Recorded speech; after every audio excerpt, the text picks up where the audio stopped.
దేవుని యందు భయభక్తులు కలిగి ఆయన సన్నిధికి భయపడువారు క్షేమముగా నుందురు. ప్రసంగి గ్రంథము 8వ అధ్యాయము 12వ వచనం. నేస్తమా, ఈ దినాన నీ దేవాది దేవుడు నీకిచ్చిన భరోసా ఏమిటి అంటే, ఆయన యందు భయభక్తులు కలిగి జీవించుచున్న నీవు ఎప్పటికీ క్షేమముగా ఉంటావు. ఆయన కవిగిటిలో నిన్ను దాచి ఉంచి తన ఆశీర్వాదములతో నింపి నిన్ను క్షేమముగా సంతోషముతో జీవింపచేస్తారు.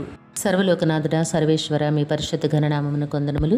మీ బిడ్డకి మీరు ఇచ్చిన వాక్కును బట్టి ఆశతో మీ తట్టెదురు చూస్తూ ఉండగా క్షేమమును కాపుదలను మీ ఆశీర్వాదమును మెండుగా అనుగ్రహించి దీర్ఘాయుష్నిచ్చి నడిపించండి తండ్రి. విద్యాభ్యాసంలో ఉన్న బిడ్డలకు ఉన్నతమైన విద్యలు భవిష్యత్తులు ప్రసాదించండి. యవన కాలమందున్న బిడ్డలకు ఉద్యోగములు, వివాహములు, గర్భఫలములు అనుగ్రహించండి. మా పిల్లలు చేస్తున్న పనిపాట్లలో, ఉద్యోగ విధుల్లో, వ్యాపారముల్లో తోడుగా ఉండి ప్రతి కష్టమునకు అనేక రెట్ల ఫలములు దయచేయమని ఈ ప్రార్థన యేసయ్య నామములో అడిగి వేడుకొనుచున్నాము తండ్రి. Amen, amen, amen.